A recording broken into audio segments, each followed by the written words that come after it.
నాగేశ్వరి పంచమి కడుపులోని బిడ్డను క్షుద్ర పూజల నుంచి కాపాడుతుంది.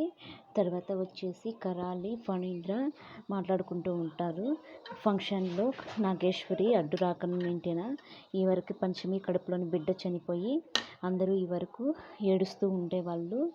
నాగేశ్వరి వచ్చి చెడగొట్టింది అని చెప్పేసి కరాలి అంటూ ఉంటుంది. ఇంతలో ఫణీంద్ర మనము ఫస్ట్ నాగేశ్వరిని అడ్డు తొలగించుకోవాలి, లేకపోతే మనం అనుకున్న పని మనం చేయలేము అని చెప్పేసి అంటాడు. అప్పుడు కరాలి ముంగిసులను ఆవాహన చేసుకునేసి ఫస్ట్ ఫణీంద్ర మీద ఉసిగొలుపుతుంది. అవి అయితే ఫణీంద్రను చాలా గాయపరుస్తాయి. అప్పుడు కరాలి ఫణీంద్రను అయితే వాటి నుంచి రక్షిస్తుంది. అప్పుడు ఫణీంద్ర నువ్వు ఆపకపోయిండేసరికి అవి నన్ను చంపేసిండేవి కరాలి, ఇవి చాలా కోపంతో ఉన్నాయి అని చెప్పేసి అంటాడు. అప్పుడు కరాలి అవును ఫణీంద్ర, ఇవి నేను ఆవాహన చేసుకున్నాను, నా మంత్రం ఫలించింది. ఇవి నాగేశ్వరిని చూపించి ఇదిగో అక్కడ చూడండి, తను నాగేశ్వరి, తనను మీరు గాయపరిచి కొరికి ముక్కలు చేసి చంపేసేయాలి అని చెప్పేసి ముంగిసలకు చెప్తుంది. అప్పుడు ముంగిసలు నాగేశ్వరిని వెతుక్కుంటూ పోతాయి. నాగేశ్వరి వాటి నుంచి తప్పించుకుంటూ పంచమి వాళ్ళ ఇంట్లోకి వెళ్ళిపోతుంది. అవి పంచమి వాళ్ళ ఇంట్లోకి వెళ్ళి నాగేశ్వరిని తాళాడుతూ ఉంటాయి. ఇంతలో అందరూ వచ్చి గొడవ చేస్తూ ఉంటారు. ఏంటి ముంగీసలు ఇంట్లోకి వచ్చేసాయి, ఇంట్లో పాములు ఉన్నాయి అని చెప్పేసి, పంచమి పాము అంటే ఎవరు నమ్మలేదు అని చెప్పేసి అందరూ గొడవ చేస్తూ ఉంటారు.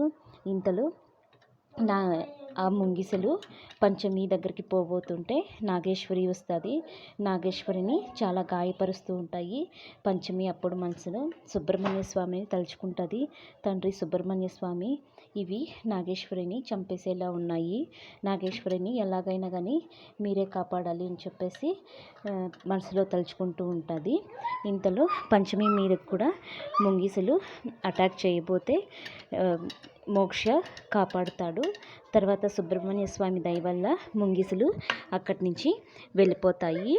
తర్వాత ఇంట్లో అందరూ పంచమి పాము అని చెప్తే ఎవరూ నమ్మలేదు. ఇప్పుడు వచ్చింది కూడా పంచమి వాళ్ళ బంధువే, మేము కావాలంటే నిరూపిస్తాము అని చెప్పేసి అంటారు. అప్పుడు మోక్ష, మీరు చూసారా పంచమి పాము అయింది, మీరు చూసారా, నా పంచమిని పాము అన్నారంటే చంపేస్తాను ఒక్కొక్కరిని అని చెప్పేసి వాళ్ళ అన్నల మీదకి గొడవకి పోతాడు. తర్వాత ఎందుకు మోక్ష అంత కోపగిస్తావు, నా దగ్గర సాక్ష్యం ఉంది, నేను వీడియో కూడా తీశాను, ఆ పాము ఆ మనిషి పాముగా మారి నప్పుడు నువ్వు కూడా ఉన్నావు, నీ ముందరనే అదంతా జరిగింది, వీడియోలో నువ్వు కూడా ఉన్నావు, నేను కావాలంటే చూపిస్తాను అని చెప్పేసి వాళ్ళ వదిన అయితే చెప్తుంది. అప్పుడు వాళ్ళ అన్నయ్య, చిత్ర నువ్వు టీవీలో అయితే కనెక్ట్ చెయ్యి, టీవీలో అయితే అందరికీ బాగా పెద్దగా కనిపిస్తుంది కదా, అప్పుడైనా నమ్ముతారు పంచమి పాము అని చెప్పేసి అని అంటాడు. అప్పుడు మోక్ష పంచమి చాలా టెన్షన్ పడుతూ ఉంటాడు.